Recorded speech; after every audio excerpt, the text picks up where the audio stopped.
Oke, assalamualaikum warahmatullahi wabarakatuh. Pembahasan kita kali ini mengenai usaha dan energi.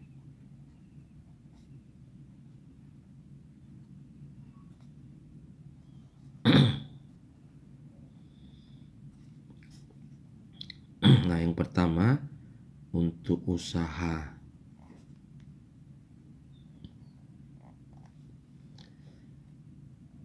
Oke, sebuah benda dikatakan mengalami usaha jika benda tersebut mengalami perpindahan posisi.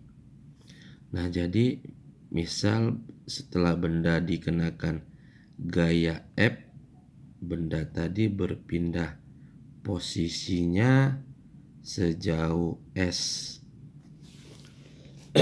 Nah, benda ini dikatakan dia mengalami usaha work sebesar gaya dikali dengan jarak perpindahannya. Gaya dikali jarak perpindahan. Nah, W-nya usaha dalam satuan Joule, F-nya gaya dalam satuan Newton, S-nya perpindahan ataupun jarak tempuh meter. Nah, jadi setiap benda yang mengalami perpindahan posisi, maka benda tersebut akan mengalami usaha. Nah, sekarang bagaimana kalau gayanya itu membentuk sudut terhadap benda? Nah, jadi misal ini benda dikenakan gaya F.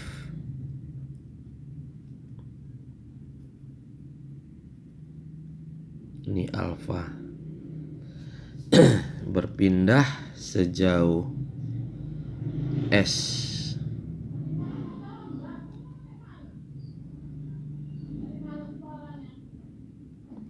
Nah, yang perlu kita ingat, gayanya ini harus kita proyeksikan terhadap sumbu X. Jadi ini kita tarik.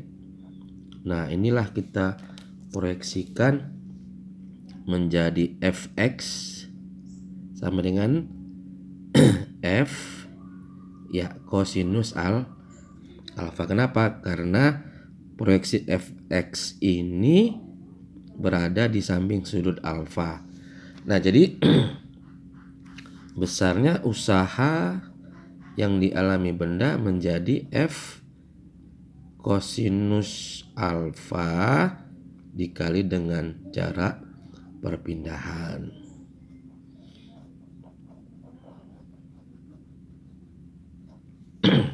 Oke, coba dilihat soal pengantar nomor 1 yang sudah dikirim di classroom.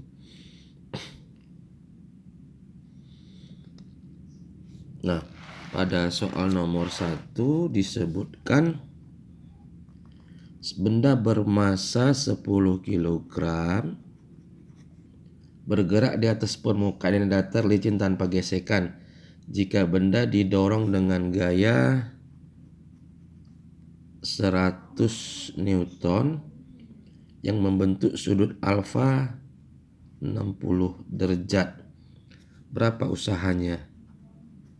Nah, kalau kita gambarkan, kalau katanya didorong, berarti seperti gini misal gambarnya. Kira-kira didorong, ini 60 derajat. Nah, berarti sama seperti yang dijelaskan sebelumnya, ini kita proyeksikan menjadi F X. Nah, berarti usahanya adalah F cos alfa kali dengan S.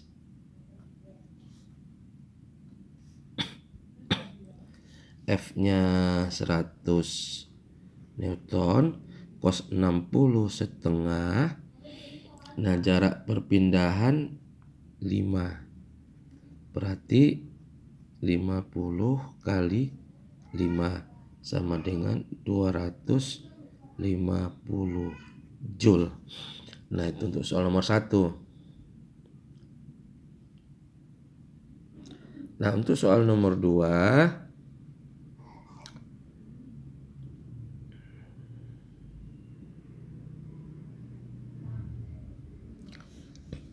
kapan usaha bernilai 0? Itu kira-kira maksudnya. Kapan usaha bernilai 0 jika gaya F membentuk sudut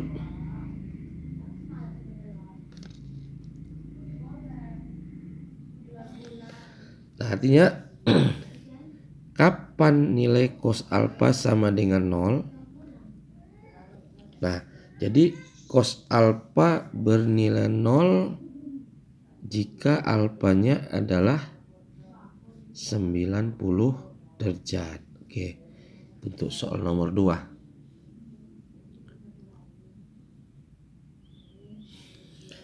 Nah, jadi itu konsep sederhana untuk masalah usaha. Nah, kemudian yang kedua, untuk energi.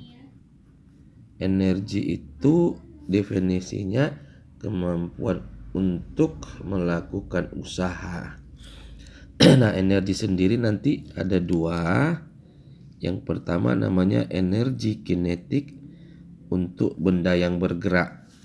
Nah, jadi kalau seandainya ada benda bermassa M bergerak dengan kecepatan V meter per sekon, nah maka energi kinetik benda ini adalah setengah M kali V kuadrat.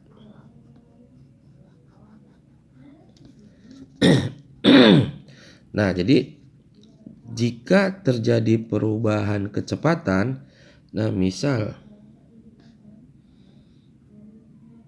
benda tadi bergerak dengan kecepatan awal V0. Setelah selang waktu tertentu ini menjadi VT. Nah, ada perubahan kecepatan, berarti ada nanti namanya perubahan ataupun delta energi kinetik yang besarnya setengah kali M kali VT kuadrat dikurang V0 kuadrat. Nah, ini untuk perubahan energi kinetiknya. Nah, di situ M-nya massa,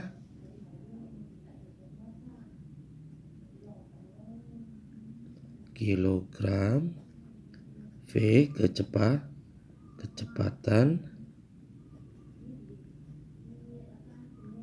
E-nya itu EK-nya adalah energi kinetik, satuannya Joule.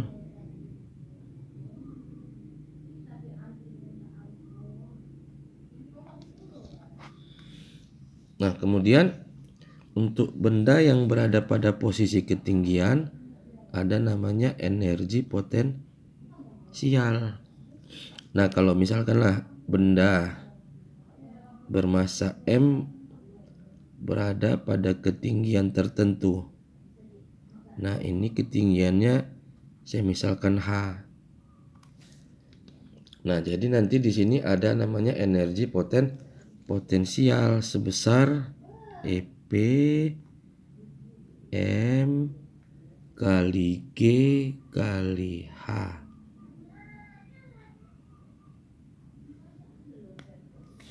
EP adalah M kali G kali H. Nah, jadi jika nanti bendanya mengalami perubahan ketinggian, jika bendanya mengalami perubahan ketinggian. Nah, misal awalnya bendanya berada di sini, kemudian setelah selang waktu tertentu,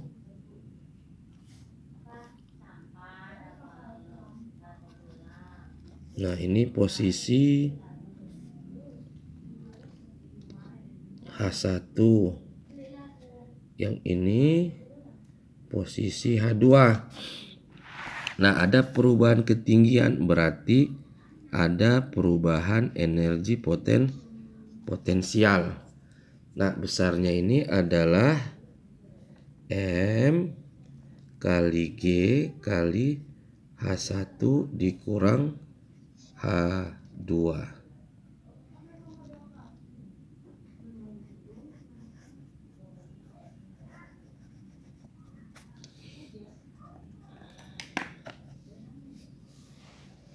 Nah, coba perhatikan untuk soal nomor 3.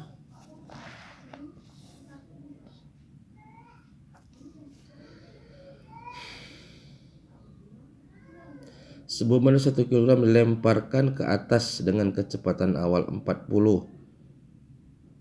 Besar energi kinetik benda pada saat mencapai ketinggian 20 meter dari tanah. Nah, jadi kalau benda itu dilempar vertikal ke atas, nah setelah ketinggian 20 meter,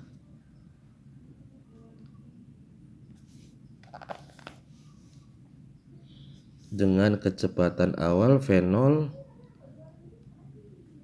40. Nah, berapa energi kinetiknya? Kita carilah berapa VT di sini. Pada pembahasan sebelumnya kan untuk mencari VT, persamaannya VT kuadrat V0 kuadrat kurang 2GH. Nah, di sini V0-nya 40 kuadrat kurang 2 kali 10 kali 20. Nah, ini 1600 dikurang 400, berarti 1200. Nah, maka energi kinetik pada ketinggian 20 meter per detik 20 meter, berarti setengah kali masanya 1 kilo kali 1200 sama dengan 600 Joule. Nah, untuk soal nomor 4, massa benda A 3 kali massa benda B dan kelajuan benda A setengah kelajuan benda B. Maka perbandingan energi kinetik A banding energi kinetik B. Nah, berarti adalah berbanding lurus dengan massa, berarti MA per MB kali berbanding lurus dengan kuadrat kecepatan, berarti VA per VB pangkat 2. Nah, berarti MA-nya 3 MB bagi MB kali VA setengah VB per VB kuadrat. Ini habis. Setengah kuadrat seperempat kali 3, berarti 3:4. Oke, soal nomor 5. Dengan massa 3 kg, benda dilempar vertikal ke atas dengan kecepatan awal 20. berarti V0-nya 20, maka energi potensial pada titik tertinggi. Nah, dimintanya pada titik tertinggi berarti pada posisi maksimum. Sini. Berarti kita harus cari yang namanya tinggi maksimum. Apa kemarin tinggi maksimum? V0 kuadrat per 2G. Nah, berarti kita masukkan berapa tinggi maksimumnya? 20 kuadrat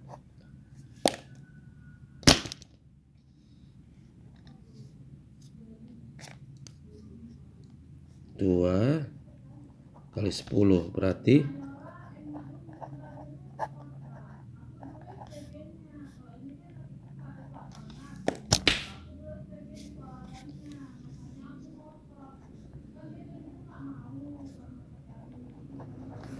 EP M kali G kali H. M-nya tadi di soal 3 kali 10 kali 20. Berarti sama dengan 600 Joule. Oke, sampai sini. Jangan lupa dukungan like dan subscribe-nya. Bagi yang belum subscribe, tolong di subscribe. Terima kasih. Assalamualaikum warahmatullahi wabarakatuh.